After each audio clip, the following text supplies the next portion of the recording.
साथियों, लल्लन टॉप में हमने हजारों शो किए, लेकिन एक शो ऐसा था जिसने मेरी बुनियाद हिला दी। Does God exist? मुझे लगा कि इस मुल्क में जहां धर्म और आस्था पर इतनी बहस होती है, वहां क्यों ना एक संजीदा चर्चा की जाए। मैंने दो ऐसे विद्वानों को बुलाया जो एक ही धर्म से ताल्लुक रखते थे, जावेद अख्तर साहब और मुफ्ती शमाइल नदवी जी। मेरा मकसद साफ था, तर्क और आस्था के बीच की उस महीन लकीर को समझना। लेकिन मुझे क्या पता था कि भगवान की मौजूदगी पर बहस करना मुझे लल्लन टॉप की मौजूदगी से ही दूर कर देगा। शो तो हिट रहा, लोगों ने चर्चा भी की, लेकिन इसकी गूंज इंडिया टुडे के गलियारों में कुछ अलग तरह से सुनाई दी। मुझे महसूस होने लगा कि संस्थान के शीर्ष नेतृत्व मैनेजमेंट को यह चर्चा रास नहीं आई। उस चर्चा के बाद जब सन्नाटा पसरा तो मैंने खुद को भी कटघरे में खड़ा किया। मुझे लगा कि शायद ये मेरी गलती हो सकती है, क्योंकि उस बहस के अखाड़े में मुझे दूसरे पक्ष को भी पूरी मजबूती से रखना चाहिए था। लेकिन साथियों, एहसास और समय की पटरी अक्सर मेल नहीं खाती। जब तक समझ आता कि संतुलन कहां बिगड़ा है, तब तक बहुत देर हो चुकी थी। कमान से तीर निकल चुका था और रिश्तों की डोर में गांठ पड़ चुकी थी। संवाद के दरवाजे धीरे धीरे बंद होने लगे। वो नजरें जो कभी सराहना से भरी होती थीं, उनमें एक अजीब सी खामोशी और दूरी आ गई। मेरे लिए पत्रकारिता सिर्फ एक नौकरी नहीं है, ये एक रिश्ता है।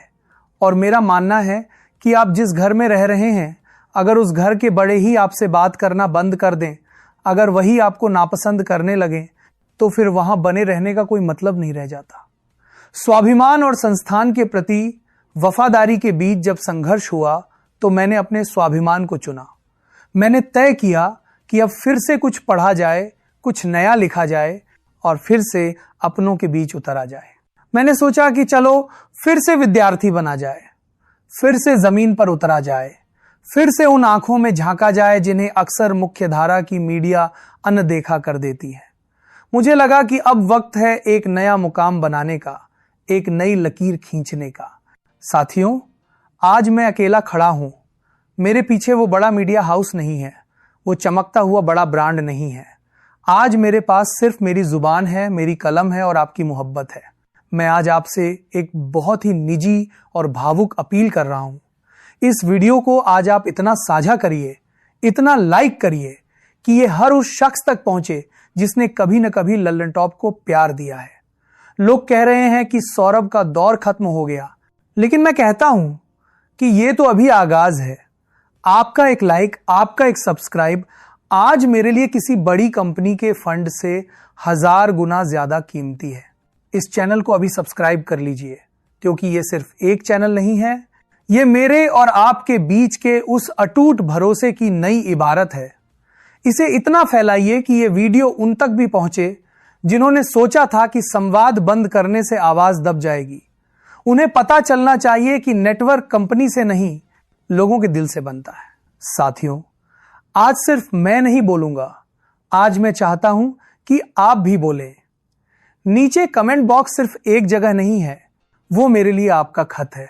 आप वहां लिखिए कि पिछले 10 सालों में हमारा कौन सा किस्सा और कौन सी रिपोर्ट आपके दिल के सबसे करीब रही। आपके शब्द ही मेरा हौसला बनेंगे। तो लिखिए अपनी यादें, अपनी शिकायतें और अपना प्यार।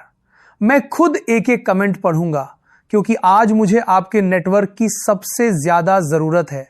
जाने से पहले बस इतना ही कहूंगा, पत्रकारिता आएगी और जाएगी, लेकिन ये जो हमारी और आपकी मोहब्बत है, ये लल्लन टॉप बनी रहनी चाहिए। इस नई यात्रा में मेरा साथ दीजिए। मैं फिर आऊंगा नए किस्सों के साथ, नई ऊर्जा के साथ। अपना बहुत ख्याल रखिएगा। पढ़ते रहिए, देखते रहिए, क्योंकि जानना बहुत जरूरी है। नमस्ते, शुक्रिया, जय हिंद।